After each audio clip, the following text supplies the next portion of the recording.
వరలక్ష్మి వ్రతం రోజు ఉదయం నేను పూజ కోసం ఏమేం రెడీ చేసుకున్నాను, అలాగే అమ్మవారిని ఎలా అందంగా అలంకరించుకున్నాను, పూజని ఎలా చేసుకున్నాను అనేది ఈ రోజు మీతో మొత్తం కూడా షేర్ చేసుకుంటాను. హాయ్ అండి, అందరికీ నమస్కారం. Welcome to my channel. First Varalakshmi వ్రతము ఎప్పుడు చేసుకోవాలి, ఏ టైంలో చేసుకోవాలి అంటే కనుక వరలక్ష్మి వ్రతము ఎప్పుడైనా కూడా శ్రావణ మాసం వస్తుంది కదా, అప్పుడు అమావాస్య వెళ్ళిన తర్వాత రెండవ శుక్రవారమే వరలక్ష్మి వ్రతం అనేది చేసుకుంటాం అన్నమాట. అలాగే టైం వచ్చేసి ఒకవేళ సింపుల్ గా చేసుకోవాలి అంటే గనక మార్నింగ్ టైంలో 7 నుంచి 9-10 వరకు చేసుకోవచ్చు. మా పూజారి గారు చెప్పిన దాని తగ్గట్టు అయితే. లేదు ఈవినింగ్ అయితే గనక 6 to 7 నుంచి చేసుకోవాలి. అలాగే నేను వచ్చేసి మా సైడ్ పల్లెటూరు కాబట్టి అందరూ కూడా ఈవినింగ్ టైంలో ఎక్కువ మంది కలుస్తారన్నమాట. అందుకని ఈవినింగ్ టైంలో పెట్టుకున్నాను. కాబట్టి ఒక రోజు ముందే ఇల్లంతా క్లీన్ చేసేసుకొని వరలక్ష్మి వ్రతంకి ఏమేమి సరుకులు కావాలో ముందే ప్రిపేర్. ఇక వరలక్ష్మి వ్రతం రోజు 4 కి లేచేసి ఇల్లంతా బాగా క్లీన్ చేసేసుకొని ఇంటి ముందు చిన్న ముగ్గేసుకున్నాను. ఎందుకంటే పెద్ద ముగ్గు మళ్ళీ ఈవినింగ్ టైంలో మళ్ళీ ఇంటి ముందు ఆవు పేడతోటి అలికి ముగ్గు వేస్తాము కాబట్టి ఫస్ట్ చిన్న ముగ్గు అయితే వేసుకున్నాను.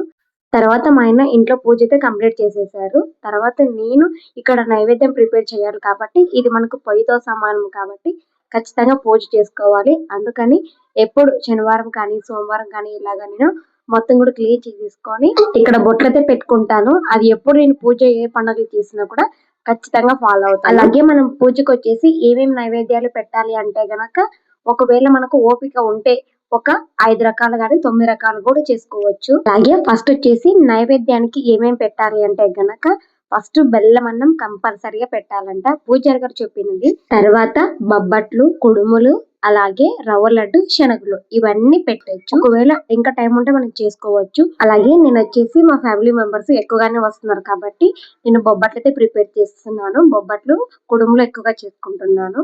అలాగే అన్నము, సాంబార్, వంకాయ అన్ని కూడా ప్రిపేర్ చేసుకోవాలి. ఇలాగ మొత్తం బొట్లు పెట్టుకున్న తర్వాత శనగలు అయితే నానేసి పెట్టేసుకున్నాను. ఎందుకంటే సాయంత్రం ఉడకబెట్టాలి కాబట్టి ఇప్పుడే మనం నానేసుకుంటే సరిపోతుంది. అలాగే వడల కోసం కూడా నేను ఉద్దిబ్యాలు వేసి నానబెట్టాను. ఉద్దిబ్యాలు కూడా నానబెట్టాను వడల కోసం. కానీ పూజారి గారు వడలు వద్దు అన్నారు. అందుకే ఇంట్లో వాళ్ళ కోసం కూడా సరిపోతాయి అనేసి పక్కన పెట్టేసుకున్నాను. అలాగే ఇంకొక సైడ్ మా ఆయన వచ్చేసి పూజ అయితే కంప్లీట్ చేసేసారు. ఆయన పూజ కంప్లీట్ చేసేసి అలాగే పూలమాల, పువ్వులు, మామిడాకులు, అరటి కొన్నలు అన్ని తీసుకురావడానికి టౌన్ కి అయితే వెళ్ళారు. ఇక్కడ నేను పిల్లల కోసం ఉప్మా అయితే చేస్తున్నాను. నేనైతే కనుక ఉపవాసం ఉంటాను కాబట్టి ఏం తినను.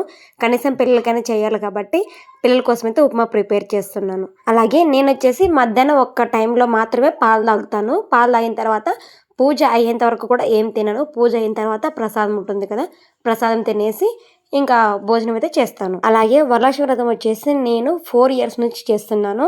3 years అయితే కంప్లీట్ అయిపోయింది. ఇది వచ్చేసి 4th year అనమాట.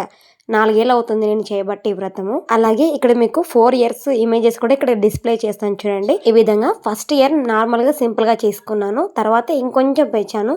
తర్వాత నెక్స్ట్ ఇయర్ ఇల్లు ఓపెనింగ్ అయితే చేసేసాము. ఇల్లు ఓపెనింగ్ తర్వాత ఈ ఇమేజ్ అనమాట. నెక్స్ట్ ఇమేజ్ వచ్చేసి ఈ ఇయర్ జరుపుకుంటున్న ఇమేజ్ ఇది. ఇక ఉప్మా కూడా ప్రిపేర్ చేసేసాను, పక్కన పెట్టేశాను. పిల్లలు తింటారు, ఏ టెన్షన్ ఉండదు. ఇప్పుడు ఫ్రీగా నన్ను పూజ చేసుకోవచ్చు. ఫస్ట్ వచ్చేసి మనం అమ్మవారిని కూర్చోబెట్టడం కంటే ముందు బ్యాక్గ్రౌండ్ అనేది సెట్ చేసుకోవాలి. ఇంతకు ముందు ఏం చేసేదానంటే ప్లాస్టర్ వేసి నన్ను బ్యాక్గ్రౌండ్ సెట్ చేసేదాన్ని. అప్పుడేమవుతుంది అంటే జారిపోయేది, కింద పడిపోయేది. అందుకని ఈ ఇయర్ ఇంకొక కొత్త ప్లాన్ అయితే వేసాము నేను మా ఆయన. ఇక్కడ చూడండి వీడియోలో చూపించిన విధంగా ఒక స్టిక్ తీసుకొని ఆ స్టిక్ కి ఒక పైప్ అనేది ఫస్ట్ ఒక స్క్రూ అనేది రెడీ చేయాలి. ఆ స్క్రూ వేసిన హోల్ ఉన్న పైప్ లోకి ఇంకొక పైప్ అనేది మనకి ఎంత హైట్ కావాలో చెక్ చేసుకోవాలి.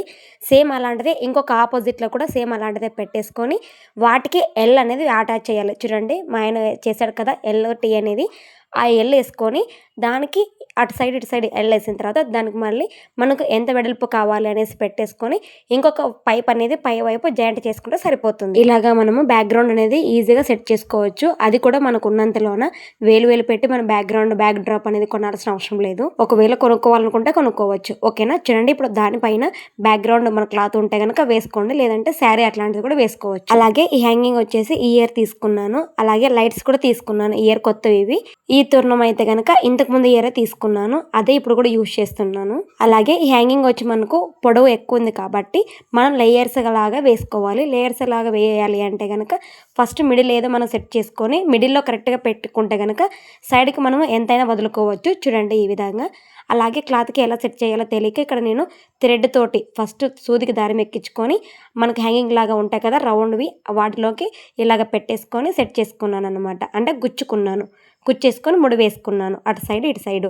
ఇప్పుడు మనకు సైడ్ కూడా ఎంత హైట్ కావాలో అంత హైట్ రౌండ్గా వదులుకొని మిగతా దాన్ని మొత్తం కూడా ముడి వేసేస్తే సరిపోతుంది. చూడండి ఈ విధంగా. నెక్స్ట్ ఇయర్ మనం వీటిని మళ్ళీ కూడా యూజ్ చేయొచ్చు. ఓకేనా, చూడండి ఈ విధంగా థ్రెడ్ కట్ చేసే లాస్ట్లో సరిపోతుంది. ఇప్పుడు సింపుల్ బ్యాక్గ్రౌండ్ కూడా రెడీ అయిపోయింది. ఇప్పుడు ఈ హ్యాంగింగ్స్ని మిడిల్ కాకుండా, మిడిల్లో మనకు ఆల్రెడీ మనకు అమ్మవారు ఉంటుంది కాబట్టి కనిపించదు, అందుకనేసి ఆ లాస్ట్కి ఒకటి ఈ లాస్ట్కి ఒకటి సరిపోతుంది. లాస్ట్లో కూడా ఆల్రెడీ మనం హ్యాంగింగ్ లాగా ఉంది కాబట్టి దీన్ని ఇలాగ సైడ్కి వదిలేస్తే సరిపోతుంది. ఇలా ప్లాన్ చేసుకొని బ్యాక్గ్రౌండ్ని మనమే సెట్ చేసుకోవచ్చు ఈజీగా. ఓకేనా, లాస్ట్లో వచ్చేసి లైట్స్ యాడ్ చేస్తే మనకు సూపర్ లుక్ ఉంటుంది. నేను సింపుల్గా క్రియేట్ చేసిన ఈ బ్యాక్గ్రౌండ్ అనేది ఎలా ఉందో చిన్న కమెంట్ చేసేయండి. అయిపోయింది, లైట్ యాడ్ చేస్తే సూపర్ ఉంటుంది. ఓకేనా, ఎవ్రీ ఇయర్ నేను ప్లాస్టర్ వేసి ఇలాగ బ్యాక్గ్రౌండ్ అనేది సెట్ చేసేదాన్ని, కానీ పడిపోయేదనమాట. ఈసారి నేను బందోబస్తుగా ఆలోచించి మరి నేను మా ఆయన క్రియేట్ చేసాము. ఇదంతా కూడా ఎలా ఉందో చిన్న కమెంట్ చేసేయండి. చూడండి లైటింగ్ వేసిన తర్వాత ఎంత లుక్ అనిపిస్తుందో కదా. ఇక ఇప్పుడు బ్యాక్గ్రౌండ్ అయితే రెడీ అయిపోయింది. నెక్స్ట్ వచ్చేసి అమ్మవారిని కూర్చోబెట్టాలి. అమ్మవారిని కూర్చోబెట్టాలి అంటే మనం పీట వేస్తాం కాబట్టి పీట వేయకన్నా ముందు ఇలాగ ఆవు పేడతోటి కొంచెం రౌండ్గా అలకాలన్నమాట. అలికిన తర్వాత దాని మీద ముగ్గు వేసేసి పీట వేసి అమ్మవారిని కూర్చోబెట్టాలి. ఇది మా పంతులు గారు చెప్పిన విధానం అన్నమాట. అందుకని పంతులు గారు చెప్పినట్టు చేస్తున్నాను. ఒకవేళ మీకు ఆవు పేడ కనుక దొరకకపోతే గనక పసుపు వేసేసి కూడా మనం ఇలాగా రౌండ్గా అనుకోవచ్చు. అన్న తర్వాత మిడిల్లో మళ్ళీ చిన్న ముగ్గు వేసేసి ముగ్గు మధ్యలో పసుపు కుంకుమ పెట్టేసి అప్పుడు పీట వేసి అమ్మవారిని కూర్చోబెట్టచ్చు. ఇది నేను ఎవ్రీ ఇయర్ చేసే పద్ధతి ఇది. అలాగే ఫస్ట్ లో వరలక్ష్మి వ్రతం అనేది నాకు కూడా అంత ఐడియా లేదండి. నేను 4th ఇయర్ నుంచి చెప్పాను కదా, 3 years నుంచి చేస్తున్నానని. మా ఊర్లో ఎవరు ఈ వ్రతం అనేది చెయ్యరు. అలాగే ఎలా చేయాలన్న ఐడియా కూడా నాకు లేదు అసలు. ఒక రోజు యూట్యూబ్ లో 4 years బ్యాక్ జరిగింది ఇది. వీడియో చూసాను అనమాట, అంటే లైవ్లో చూసా. వరలక్ష్మి వ్రతం రోజు ఒక ఆమె పూజ చేస్తూ ఉంది. ఏంటి ఎలాగా అని చూసాను నేను. పూజ చేస్తున్నప్పుడు ఆయన చెప్పిన కథ కానీ చెప్పిన విధానం కానీ ఆయన ఒక మాట అన్నారు. అది ఏంటంటే, ఈ వ్రతం చూసిన వారికి కానీ చేసిన వారికి కానీ విన్న వారికి కానీ మోక్షం కలుగుతుంది అని. ఆ ఒక్క మాట నాకు విన్న తర్వాత నాకు అసలు మనసులో పడిపోయింది, ఈ వ్రతం ఎలాగైనా చెయ్యాలి అని. ఇక అప్పుడు ఫిక్స్ అయ్యాను, ఈ వ్రతం ఎలాగైనా చెయ్యాలి అని. ఇక 2023లోనే ఈ వ్రతం చేయాలి అని ఫిక్స్ అయ్యి సెర్చ్ చేశాను, ఎలా చేయాలి ఏంటి పూజ అనేది. ఇంకా ఆల్రెడీ మన కథ విన్నాను, మొత్తం పూజ వివరాలు అనేవి తెలుసుకున్నాను కాబట్టి ఎలా చేయాలి అన్న ఆలోచన అయితే వచ్చేసింది. మిగతా స్టోరీ తర్వాత చెప్తాను. ఇప్పుడు ఇక్కడ చూడండి, ఇలాగ ముగ్గు వేసిన తర్వాత డైరెక్ట్ గా పీట పెట్టేయచ్చు. పీట పెట్టడానికన్నా ముందు హైట్ ఒకసారి చెక్ చేసుకోవాలి. చూడండి హైట్ అనేది నాకు తక్కువ అనిపించింది కాబట్టి నేను ఫస్ట్ ఒక 4 పిల్లలు సెట్ చేసుకున్నాను, అవతల 2 ఇవతల 2. తర్వాత దాని మీద పీట సెట్ చేసుకున్నాను. అలాగే ఈ పీట వచ్చేసి నేను మాకు కబోర్డ్స్ తయారు చేసేటప్పుడు ప్రత్యేకంగా అమ్మవారి కోసమే రెడీ చేసుకున్నాను. ఒకవేళ హైట్ అనేది మీకు తక్కువ అనిపించింది అంటే గనక పీట మీద పీట వేసి కానీ చేసుకోవచ్చు. ఇంతకుముందు నేను అలాగే చేసేదాన్ని. ఇప్పుడు పీట కూడా మనకి రెడీ అయిపోయింది కాబట్టి నెక్స్ట్ వచ్చేసి అమ్మవారిని రెడీ చేయాలి. అమ్మవారిని రెడీ చేయాలి అంటే ఫస్ట్ శారీ డ్రేపింగ్ అయితే చేసుకోవాలి. అలాగే అమ్మవారి కోసం ఇక్కడ నేను స్కై బ్లూ కలర్ శారీ తీసుకున్నాను. లైట్ కలర్ ఉంది కదా అదే. ఇది వచ్చేసి మా ఆడపడుచుకు అనమాట. ఆడపడుచు కోసం తీసుకున్నాను ఈ శారీ. అమ్మవారి శారీ వచ్చేసి నాకు 2000 పడింది, అంటే 2000 పడింది. మా ఆడపడుచుది వచ్చేసి 1500 పడింది, 1500 పడింది. అలాగే అమ్మవారికి కట్టించేటప్పుడు మనకు అంచు అనేది హైలైట్ అవ్వాలి. అందుకు నేను ఎప్పుడు కూడా అంచు అనేది హైలైట్ అయ్యేలాగా తీసుకుంటాను. ఈ శారీ నేను ఈ ఇయర్ నేను అమ్మవారికి కట్టిస్తున్నాను కదా, నెక్స్ట్ ఇయర్ ఇదే శారీని నేను వ్రతం చేసేటప్పుడు కట్టుకుంటాను. ఇప్పటి నుంచి అమ్మవారిని ఎలా రెడీ చేయాలో మీకు క్లియర్ గా ఎక్స్ప్లెయిన్ చేస్తాను. చివరి వరకు చూడండి, ఎలా వచ్చిందో కూడా మీరే చెప్పండి. మనకు వచ్చేసి బ్యాక్గ్రౌండ్ రెడీ అయిపోయింది, పీట రెడీ అయిపోయింది, ముగ్గు కూడా వేసేసుకున్నాం, అంతా కంప్లీట్ అయ్యింది. ఇప్పుడు అమ్మవారిని రెడీ చేయాలంటే ఫస్ట్ మనం శారీని డ్రేపింగ్ చేసుకోవాలి. ఓకేనా, ఇప్పుడు ఎలా డ్రేపింగ్ చేయాలో చూపిస్తాను. శారీ మొత్తం కూడా ఓపెన్ చేయండి. ఫస్ట్ ఓపెన్ చేసేసి బ్లౌజ్ పీస్ ఉంటే కనుక కట్ చేసుకొని పక్కన పెట్టేసుకోండి. ఇప్పుడు శారీ మనకు కొంగు ఉంటుంది కదా, కొంగు పాటుని మనం ఎలాగైతే మనము కొంగుని సెట్ చేసుకుంటామో సేమ్ అదే విధంగా అంచు వరకు మనము సెట్ చేసుకొని పెట్టేసుకోండి. ఒక్కొక్క లేయర్ని కూడా ఇలాగా మనము 5 ఫ్రిల్స్ పెట్టిన తర్వాత పై వైపు ఒక క్లిప్ అనేది పెట్టండి. ఆ క్లిప్ పెడితే ఆ ఫ్రిల్స్ అనేవి ఎక్కడ కదలవు అనమాట. ఓకేనా, ఇప్పుడు పైన ఉన్న లేయర్ని మాత్రమే ఢిల్లీకి ఫోల్డ్ చేసేసుకొని అదే లెవెల్లోన మిగతా ఫ్రిల్స్ కూడా సెట్ చేసుకోవాలి. చూడండి ఈ విధంగా మిగతా ఫ్రిల్స్ మొత్తాన్ని కూడా ఒకే లెవెల్లో వచ్చేటట్టు చూసుకోవాలన్నమాట. ఫస్ట్లో మనం ఆల్రెడీ ఒక క్లిప్ పెట్టాము, దానికి ఒక 10 inches వరకు ఒక పిన్ అనేది పెట్టాలి. తర్వాత అక్కడి నుంచి మనం కొంగు ఎంతవరకు అయితే వేసుకుంటామో మన బాడీ మెజర్మెంటే, అంటే మనం షోల్డర్ దగ్గర ఒక పిన్ పెట్టుకుంటాం కదా కొంగు మనకి ఎంత హైట్ కావాలి కిందకి అని, అదే మెజర్మెంట్ ఇక్కడ కూడా మనం ఫ్రిల్స్ అనేవి పెట్టుకోవాలన్నమాట. పిన్ వచ్చేసి నేను 3 స్టెప్స్ దగ్గర పెట్టుకున్నాను. ఒకటేమో పైన చివర్లోన పిన్ ఆల్రెడీ క్లిప్ పెట్టాను కదా అది ఒకటి. ఇప్పుడు మిడిల్ అంటే ఇప్పుడు మన షోల్డర్ దగ్గర నుంచి మనకి మిడిల్ ఏదైతే వస్తుందో అదే అనమాట మిడిల్. ఇప్పుడు షోల్డర్ దగ్గర ఒకటి ఇలాగా 3 స్టెప్స్ వరకు మనము పిన్ అనేది పెట్టుకోవాలి. ఇలాగా 3 స్టెప్స్ ఎందుకు పెట్టుకోవాలి అంటే ఐరన్ చేసుకోవడానికి ఈజీగా ఉంటుంది, మనం శారీ కట్టించేటప్పుడు కూడా ఈజీగా ఉంటుంది. ఓకేనా, చూడండి ఇలాగా ఫ్రిల్స్ అనేవి అన్ని ఒకే లెవెల్లోనే వచ్చేస్తాయి. ఒకవేళ మీకు అంత ఇబ్బంది అనుకుంటే కనుక మీ పక్కన ఎవరైనా ఉంటే వాళ్ళ సహాయం కూడా తీసుకోవచ్చు. ఇక్కడ మా పెద్దమ్మ వచ్చిందనమాట, మా పెద్దమ్మ సహాయం చేస్తూ ఉన్నారు నాకు అన్నీ ఒకే లెవెల్లో పెట్టడానికి. మనకు ఈజీగా ఉంటుంది సెట్ చేసుకోవడానికి. నేను కూడా ఎప్పుడైనా శారీస్ కట్టుకోవాలి అనుకుంటే కనుక ఒక రోజు ముందే శారీ ప్రీ ప్లేటింగ్ అని చేసుకొని పెట్టేసుకుంటాను మిగతా శారీస్ని కూడా. సేమ్ అదే విధంగానే అమ్మవారు కూడా చేసుకుంటే సరిపోతుంది. మనం కట్టుకోవాలనుకుంటే మెజర్మెంట్ కావాలి, అమ్మవారు కట్టించాలనుకుంటే కనుక మెజర్మెంట్ అవసరం లేదు. ఎందుకంటే ఓన్లీ కొంగు పార్ట్ వరకు మాత్రమే పిన్స్ పెట్టేసుకొని మిగతా శారీ మొత్తాన్ని కూడా మనము చిన్న చిన్న పిల్స్ పెట్టేసుకుంటే సరిపోతుంది. అంటే మనము ఫ్రంట్ లో మనం పిల్స్ పెట్టుకుంటాం కదా సేమ్ అదే పిల్స్ ని శారీ మొత్తం కూడా పెట్టేసుకోవడం అంతే. ఇప్పుడు వచ్చేసి కొంగు పార్ట్ వరకు కూడా మనకు కంప్లీట్ అయిపోయింది, డైరెక్ట్ గా అరేంజ్ చేసేసుకుంటే సరిపోతుంది. నెక్స్ట్ వచ్చేసి మిగతా శారీ మొత్తాన్ని కూడా చివరి నుంచి ప్రిల్స్ పెట్టుకుంటూ రావాలి. ఫస్ట్ మనకి రౌండ్ అనేది ఎక్కడ తిరుగుతుందో అక్కడ కొంచెం ప్లేస్ అనేది వదిలేసుకొని ఒక 10 ఇంచెస్ వరకు వదులుకోండి. మళ్ళీ అక్కడ నుంచి మిగతా శారీ మొత్తాన్ని కూడా ప్రిల్స్ పెట్టేసుకుంటే సరిపోతుంది. ఒకవేళ మనకు ఇబ్బంది అనుకుంటే కనుక తర్వాత ప్రిల్స్ అటాచ్ చేసేటప్పుడు అమ్మవారికి సెట్ చేసేటప్పుడు ఒక ఫ్రిల్ అనేది అటు ఇటు మనం అడ్జస్ట్మెంట్ చేసుకోవచ్చు. అమ్మవారికి శారీ కట్టించడం చాలా ఈజీనే, కానీ మనం కొంచెం అర్థం చేసుకోవడానికి కొంచెం టైం పడుతుంది. ఫస్ట్ టైం నేను శారీ కట్టించేటప్పుడు చాలా ఇబ్బంది పడ్డాను. ఒక 2-3 వీడియోస్ చూసిన తర్వాత నేను శారీ ప్రీ ప్లేటింగ్ అనేది నేర్చుకున్నాను. ఇప్పుడు ఎవరు చెప్పే పని లేదనమాట, నాకు ఈజీగా కట్టించేస్తాను. అలాగే ఒక్క విధానమే కాకుండా 3-4 డిఫరెన్స్ కూడా నేర్చేసుకున్నాను. చూడండి ఈ విధంగా శారీ మొత్తాన్ని కూడా నేను కుచ్చులో పెట్టేసుకున్నాను కదా. ఇలాగ కుచ్చులో పెట్టుకున్న తర్వాత ఇప్పుడు లేయర్స్ ఉన్నాయి కదా, ఆ లేయర్స్ ఇలాగా మన ఫోల్డింగ్ లేకున్నట్ల పైనుంచి కింద వరకు స్ట్రైట్గా వచ్చేలాగా చూసుకోవాలి. ఇప్పుడు పైనుంచి కింద వరకు అంటే ఒకే స్ట్రైట్ రాదు కాబట్టి ఫస్ట్ మిడిల్లో ఒక పిన్ పెట్టేసుకుంటే సరిపోతుంది. చూడండి ఈ విధంగా మిడిల్లో మా పెద్దమ్మ పట్టుకుంది కదా చేయితోటి అక్కడి వరకు ఒక పిన్ అనేది గుచ్చేసుకోండి. అక్కడి నుంచి మళ్ళీ కిందికి ఇంకొక పిన్ గుచ్చేసుకుంటే మనకు ప్లీట్స్ అనేవి ఒకే లెవెల్లో వచ్చేస్తాయి, స్ట్రైట్గా కూడా వచ్చేస్తాయి. ఒకవేళ శారీ తోటి మీకు కష్టం అనుకుంటే కనుక ఒకరోజు బ్లౌజ్ పీస్తో కూడా ఎలా రెడీ చేయాలో చూపిస్తాను. బ్లౌజ్ పీస్తో మనం ఓన్లీ కలసం మాత్రమే పెట్టుకోవచ్చు, మనకు హైట్ అనేది కొంచెం తగ్గుతుంది అంతే.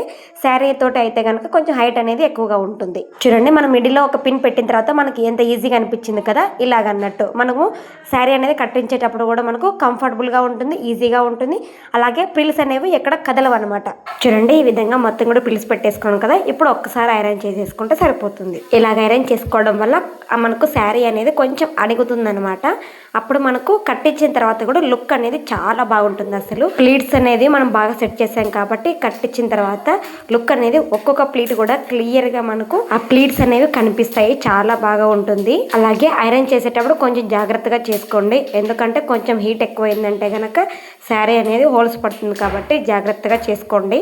అంతే అండి, శారీ డ్రేపింగ్ వచ్చేసి చాలా సింపుల్. అసలు ఒకటేమో షోల్డర్ దగ్గర నుంచి కిందకి ఎంత మనకు కావాలో హైట్ అక్కడ వరకు ఒకటి, అలాగే కొంచెం అక్కడ నుంచి ఒక 5 ఇంచెస్ కానీ 10 ఇంచెస్ కానీ వదిలేసి మిగతా ప్లీట్స్ మొత్తాన్ని పెట్టేసుకొని ఐరన్ చేసుకుంటే శారీ ప్రీ ప్లేటింగ్ రెడీ. ఇప్పుడు పీట మీద ఒక క్లాత్ అనేది వేసుకోండి, నేను మర్చిపోయాను తర్వాత యాడ్ చేశానులేండి. ఇప్పుడు పీట మీద ఇలాంటిది ఒకటి స్టీల్ బిందె తీసుకొని స్టీల్ బిందెలో వచ్చేసి బియ్యం కానీ వాటర్ కానీ వేసుకోండి.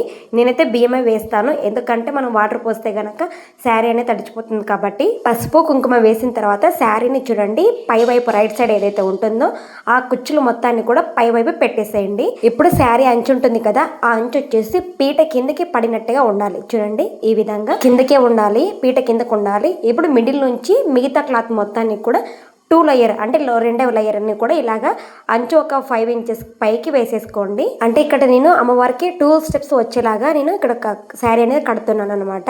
ఇప్పుడు కింద వైపు మనం పిన్ పెట్టాం కదా, ఆ పిన్ అనేది తీసేసిన తర్వాత ఒక్కొక్క కుచ్చుని ఇలాగా సపరేట్ చేసుకోవాలన్నమాట. చూడండి ఈ విధంగా సైడ్కి జరుపుకుంటూ ఒక్కొక్క కుచ్చుని ఇలాగా సైడ్కి జరిపేస్తే సరిపోతుంది. ఇలాగా ఒక దాని తర్వాత ఒకటి పెట్టేసుకోవాలి, ఒక 1 ఇంచ్ అంత గ్యాప్ ఉంటే సరిపోతుంది. ఇలాగా 2 స్టెప్స్ ఉన్న శారీని ఎప్పుడు కట్టాలి అంటే ఒకవైపు ఒకవైపు ఏమో చిన్న బార్డర్, ఒకవైపు ఏమో పెద్ద బార్డర్ ఉన్నప్పుడు ఈ విధంగా కట్టుకోవాలి. చూడండి, ఇప్పుడు పైన ఉన్న బార్డర్ కూడా మిడిల్కి కొంచెం కింది బార్డర్కి అలాగే పైన బార్డర్కి ఇలాగ మనకి బ్లూ కలర్ అనేది కనిపించేలాగా పెట్టేసుకొని పైన ఉన్న ప్లీట్స్ని కూడా ఇలాంటిగా ఒక్కొక్క దాన్ని విడదీసుకోవాలి. ఓకేనా, చూడండి ఇలాగా ఒక్కొక్కటి సపరేట్ చేసుకోవాలి.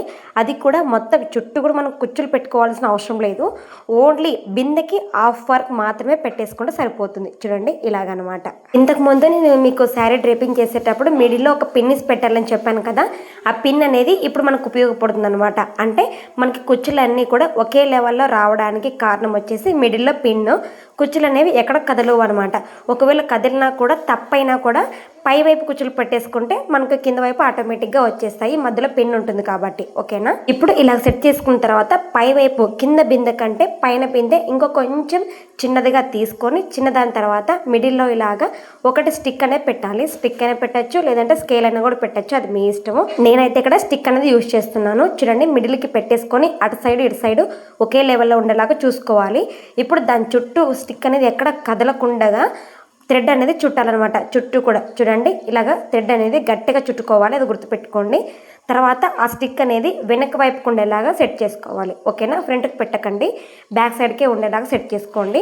ఇప్పుడు ఆ బిందెకి కూడా బ్లౌజ్ పీస్ ఉంటుంది కదా, సపరేట్ చేసుకోమని చెప్పాను కదా, ఆ బ్లౌజ్ పీస్ని కూడా రౌండ్ చుట్టేసుకొని బ్యాక్ సైడ్ ఒక పిన్ పెట్టేసుకుంటే సరిపోతుంది. ఈ బ్లౌజ్ పీస్ ఎందుకు పెట్టాలి అంటే బిందె ఉంది కదా, బిందె కనిపించకుండా పెడుతున్నాను అనమాట. ఓకేనా, ఇప్పుడు చూడండి కొంగు తీసుకొని ముందర పార్ట్కి ఇలాగ వేసేయండి. అంతే, సింపుల్. కట్టి కనపడకుండా స్టిక్ ఉంది కదా పైన, స్టిక్ కనిపించకుండా పై వైపు ఈ విధంగా వేసేయండి. రెండు సైడ్ కూడా వేయాలి. ఇప్పుడు ఈ అంచు అనేది రైట్ సైడ్ మనకు పై వైపు వచ్చింది కదా, సేమ్ అదే రైట్ సైడ్ ఇంకొక వైపు కూడా వేసుకోవాలి. చూడండి ఈ విధంగా. ఇప్పుడు మనకు ఇలా రౌండ్గా వస్తుంది కదా, ఇలా రౌండ్గా వచ్చిన చోట ఒకవైపు మాత్రమే ఫోల్డింగ్ చేసేసి ఇలాగా ఫోల్డ్ చేస్తే సరిపోతుంది. ఇప్పుడు మనం కింద దగ్గర నడుం దగ్గర బెల్ట్ అంటే మనం వడ్డానం అంటాం కదా, ఆ వడ్డానం ఎక్కడైతే అటాచ్ చేసామో ఆ ప్లేస్లోనే ఫస్ట్ ఒక థ్రెడ్ కట్టుకోవాలి. థ్రెడ్గా టైట్గా కట్టాలి, అప్పుడు మనకు నడుములాగే ఏర్పడుతుంది అనమాట. ఓకేనా, అర్థమైంది కదా. ఇప్పుడు కింద ఉన్న కుచ్చులన్నీ కూడా టైట్గా కట్టాం కాబట్టి కింద వైపు ఉన్న కుచ్చులు మనకి ఎక్కడ కదలం అనమాట. ఇప్పుడు ఎలాగైనా మనం అమ్మవారిని సెట్ చేసుకోవచ్చు. ఓకేనా, నేను ఇంతకుముందు క్లాత్ వేయడం మర్చిపోయానని చెప్పాను కదా, ఇప్పుడు వేస్తాను అనమాట. కింద వైపు పీట కనిపించకుండా పై వైపు ఇలాగా క్లాత్ వేసేసుకోండి. షైనింగ్గా ఉన్న క్లాత్ తీసేసుకోండి. ఇప్పుడు పీట మీద అమ్మవారిని సెట్ చేసుకుంటే రెడీ. చూడండి ఈ విధంగా అందంగా రెడీ అయిపోయింది కదా. ఇప్పుడు బిందె దగ్గర చూడండి నెక్ దగ్గర నెక్ సెట్ అనేది పెట్టేసేయండి. దాని కిందకి ఒక హారం అనేది వేసుకోండి. అలాగే ఇక్కడ చూడండి మనకు క్లాత్ అనేది క్లియర్గా బ్లూ కలర్ బ్లౌజ్ పీస్ కనిపిస్తుంది కదా, ఆ పీస్ అనేది కనిపించకుండా పైన మన కొంగు పాట అనేది సెట్ చేయాలి. ఎలా సెట్ చేయాలో చూపిస్తాను. అలాగే ఇప్పుడు నడుం దగ్గర మనం థ్రెడ్ కట్టాం కదా, ఆ థ్రెడ్ దగ్గర ఇలాగ వడ్డానం అనేది సెట్ చేయండి. చూడండి ఇలాగా నెక్స్ట్ సెట్ అనేది పక్క తీసేయండి, మనకు అడ్డం ఉంది కాబట్టి నేను తీసుకున్నాను. దీనికన్నా ముందు మీరు ఇలాగ సెట్ చేసేసుకోండి. ఇప్పుడు నేను మర్చిపోయాను కాబట్టి ఇప్పుడు చేస్తున్నాను. చూడండి రెండు అంచులు కూడా అటు సైడ్ ఇటు సైడ్ రెండు అంచులు కూడా కలిపి ఒక పిన్ అనేది పెట్టుకోవాలి మిడిల్లోన. చూడండి ఈ విధంగా లోపల ఉన్న క్లాత్ మొత్తాన్ని కూడా కిందికి అని పై వైపు ఉన్న రెండు అంచుల్ని అటు సైడ్ కొంగు ఇటు సైడ్ రెండు కొంగు కలిపేసి ఒక పిన్ అనేది గుచ్చేయండి. చూడండి ఈ విధంగా. ఇప్పుడు అంతా ఓకే కదా. పైన కొంచెం మనకు బిందె అనేది కనిపిస్తుంది కదా, ఆ బిందె కనిపించకుండా నెక్ పీస్ అనేది పెట్టేస్తే సరిపోతుంది. ఓకేనా, అర్థమైంది కదా. ఏదైనా ఉంటే కనుక డౌట్ ఉంటే కామెంట్ చేయండి, క్లియర్ చేస్తాను. చాలా సింపుల్గా కనిపిస్తుంది కదా. మీకు దగ్గర ఒకవేళ ఇంకా హారాలు ఉంటే కనుక వేసుకోండి. ఈ నెక్ సెట్ మొత్తం కూడా నేను 3 years నుంచి ఇవే యూజ్ చేస్తున్నాను. మళ్ళీ వాష్ చేయడం మళ్ళీ వేయడము. ఈ నెక్ సెట్ని అలాగే పెట్టేసుకొని ఒక బాక్స్ సెట్ పెట్టుకున్నాను. ఆ బాక్స్లో నేను అమ్మవారికి సంబంధించిన ఒక బాక్స్లో పెట్టుకుంటాను అనమాట. అలాగే కాయిన్స్ కూడా అలాగే దాచిపెట్టుకుంటాను. కాయిన్స్ ఇంకా మనకు బీరువాలో పెట్టుకుంటే ఇంకా బెస్ట్, మంచిది అంటారు. అలాగే కాయిన్స్ అంటే గుర్తొచ్చింది, కాయిన్స్ తోటి కూడా నేను డిఫరెంట్గా అమ్మవారు అంటే లక్ష్మీదేవి మనకు ఇలాగ వరాలు ఇస్తూ ఉంటుంది కదా, కాయిన్స్ కింద పడుతూ ఉంటాయి కదా, అది కూడా ఎలా రెడీ చేసుకోవాలో మీకు క్లియర్గా ఎక్స్ప్లెయిన్ చేస్తాను. ఈ వీడియోలో అటాచ్ చేసేదాన్ని కానీ వీడియో లెంత్ అయిపోతుంది, అందుకనేసి నెక్స్ట్ వీడియోలో క్లియర్గా ఎక్స్ప్లెయిన్ చేస్తాను. ఇప్పుడు మీ దగ్గర ఉన్న నెక్ సెట్ మొత్తం కూడా వేసేసుకోండి. ఇలాగ నేను 3 హారాలు అయితే వేస్తాను. ఒకవేళ గోల్డ్ ఉంటే కనుక గోల్డ్ వేసేసుకోండి. ఇప్పుడు నెక్ సెట్ మొత్తం కూడా కంప్లీట్ అయిపోయింది కదా, ఏ ఉన్నా కూడా ఇప్పుడే వేసేసుకోండి. తర్వాత మనము పెట్టాలంటే ఇబ్బంది. తర్వాత వచ్చేసి చూడండి టెంకాయ ఒకటి బిందెలకు పెట్టేసిన తర్వాత టెంకాయకి మనము అమ్మవారి రూపం అనేది సెట్ చేయాలి. అమ్మవారి రూపం కూడా నేను ప్లెయిన్గానే తీసుకున్నాను. కానీ పైన హెయిర్ కొప్పు మొత్తం కూడా నేనే రెడీ చేసుకున్నాను. ఇప్పుడు అటు సైడ్ ఇటు సైడ్ చెవులకి కమ్మలు కూడా పెట్టేసేయండి. అలాగే ఇక్కడ ఇంకొక విషయం చెప్పాలి మీకు, హెడ్ అనేది ఎక్కడ పెట్టాలి అంటే కనుక మనము నెక్ సెట్ అనేది ఎక్కడ స్టార్ట్ చేస్తామో అక్కడి నుంచి మనము అమ్మవారి రూపం అనేది పెట్టాలి. ఎందుకంటే మనం బ్యాక్ సైడ్ మనం బిందె పెట్టాం కదా, ఆ బిందె అనేది మనకు కనిపించకూడదు అనమాట. ఇప్పుడు నెక్స్ట్ వచ్చేసి పైన పాపిడి బిల్ల, అలాగే సైడ్ కి జడ కూడా యాడ్ చేయాలి. అలాగే నెక్స్ట్ వచ్చేసి సైడ్ కి చేతులకి గాజులు కూడా వేయాలి. అది మీ వీడియో మిస్ అయ్యింది, మీరు గాజులు కూడా వేసేయండి. అమ్మాయ అమ్మవారు అయితే కంప్లీట్ అయిపోయింది. అమ్మవారిని అయితే క్లియర్ గా రెడీ చేశాను. అలాగే ముక్కు పొడక పెట్టాను, ముసుగు కూడా వేసాను. ఇదండి అమ్మవారి అలంకరణ అయితే ఇంతవరకే అనమాట. నేనైతే గనక ఆడంబరాలు కాకుండా నాకు ఎంతవరకు అయితే చేయగలగనో అంతవరకు మాత్రమే రెడీ చేసుకున్నాను. ఇక నెక్స్ట్ వీడియోలో వచ్చేసి కలిసి ఎలా రెడీ చేసుకోవాలి, అలాగే అమ్మవారి విగ్రహం పెట్టుకోవడానికి ప్లేట్ ఎలా రెడీ చేసుకోవాలి అంతా క్లియర్ గా చూపిస్తాను. పూజ ఎలా చేయాలి, పూజ కోసం ఏమేమి వస్తువులు కావాలి, అలాగే వరలక్ష్మి వ్రతం రోజు నేను ఏమేమి పూజలు చేశాను, ముత్తైదులకి ఎలా పసుపు అంటించాను అనేది, ఏమేమి ఇచ్చాను అనేది మొత్తం కూడా క్లియర్ ఎక్స్ప్లెయిన్ చేస్తాను. అలాగే ఇక్కడ ఒక వాయనం అనేది మా వాళ్ళు రెడీ చేస్తున్నారు కదా, ఈ వాయనం అనేది ఎవరికి ఇస్తాను అనేది కూడా మీకు క్లియర్ ఎక్స్ప్లెయిన్ చేస్తాను. అలాగే ఈ వీడియో మీకు ఎలా అనిపించింది అనేది చిన్న కమెంట్ చేసేయండి. ఈ వీడియో మీకు నచ్చినట్లయితే గనక చిన్న లైక్ ఇచ్చి సపోర్ట్ చేయండి. అలాగే మన ఛానల్ కొత్తగా చూస్తున్నట్లయితే సబ్స్క్రైబ్ చేసుకొని బెల్ ఐకాన్ కూడా ఆన్ చేసుకొని పెట్టుకోండి. నేను వీడియోస్ పెట్టిన వెంటనే మీ వరకు వస్తుంది. అలాగే వరలక్ష్మి వ్రతం ఎలా చేశాను అనేది ఇంకొక వీడియోతో మీ ముందుకు వస్తాను. అంతవరకు బాయ్.